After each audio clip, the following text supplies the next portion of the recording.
இவங்க எல்லாத்துக்கும் வணக்கம். நீட்டுக்காக எல்லோரும் அங்கே டெல்லியில் ஜந்தர் மந்தரில் போராட்டம் பண்ணியிருக்காங்க. சோனம் வாக்பர் அரெஸ்ட் பண்ணி அதுக்கப்புறம் இது பண்ணாங்க, உண்ணாவிரதத்தை இது பண்ணாங்க. ஸோ டெல்லியே வந்து ரணகலமாக போயிட்டுருக்குது.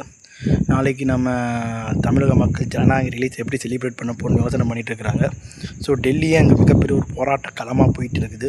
நீட்டு தேர்வு, நீட்டு கொஸ்டின் பேப்பர் லீக்கு, அது மாதிரியான பல விஷயங்களில் வந்து போயிட்டுருக்கக்கூடிய டெல்லி மாணவர்கள் எதிர்காலத்தை நோக்கி ஒவ்வொரு பிரபலங்களும் தன் கருத்துக்களை சொல்லிகிட்டு இருக்காங்க. பாலிவுட் பிரபலங்களாக இருக்கட்டும், நம்ம நடிகை அபிராமியாக இருக்கட்டும், எல்லாம் சொல்லிகிட்டு இருக்காங்க.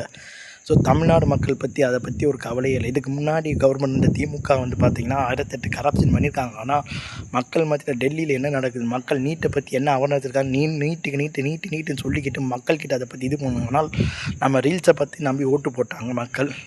நம்ம ஒரு நடிகர், அதாவது நம்ம விஜய் அவர்களும் மக்களோட தீர்ப்பு, மகேஷன் தீர்ப்பு நம்மளும் ஏற்றால். நானும் அவரை முதலமைச்சர் வந்துட்டார், அவர் நல்லது செய்வாரான்னு நினச்சேன். ஆனால் நீட்டு நேற்று ராகுல் காந்தி அவர்கள் வந்து கைது செய்யப்பட்டிருக்கிறாரு.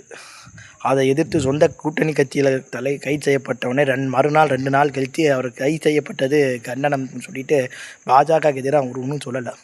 இதுவே தேர்தல் பாஜக எதிர்க்கும் அளவிற்கு நம் மரியாதைக்குரிய தாவேகா தலைவரும் நம் தமிழ்நாடு முதலமைச்சரும் விஜய் அவர்களுக்கு தைரியம் இல்லை. நீட்டு வந்து தேவையில்லாத ஒன்றுன்னு சொல்லிட்டு விட்டார். அதாவது மேலோட்டமாக பாஜக அட்டாக் பண்ணலை, அதை பற்றி சொல்ல அப்படியே விட்டார். வழக்கம் போல் இவங்க தேச விரோதிகள், நீட்டுக்கு எதிராக போராடுவார்கள், தேச விரோதிகள்னு சொல்லி மீடியாஸ் பேசிகிட்டு இருக்குது. தர்மேந்திர சிங் பிரதான் எஜுகேஷன் மினிஸ்டர் வந்து தன் பதவியை ராஜினாமா செய்யணும்னு சொல்லிட்டு மிகப்பெரிய போராட்டம் வந்திருக்கு. அவரும் பேச்சுவார்த்தை நடத்தியிருக்காரு. ஸோ தர்மேந்திர பிரதான் தன் பதவி ராஜினாமா செய்வாரா மாட்டாரா ஒரு பக்கம் போயிட்டு இருக்குது.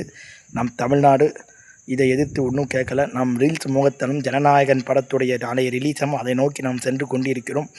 சினிமா பிரபலம், சினிமா நலையிலும் நீட்டை பற்றி எந்த அவர்னஸும் இல்லை.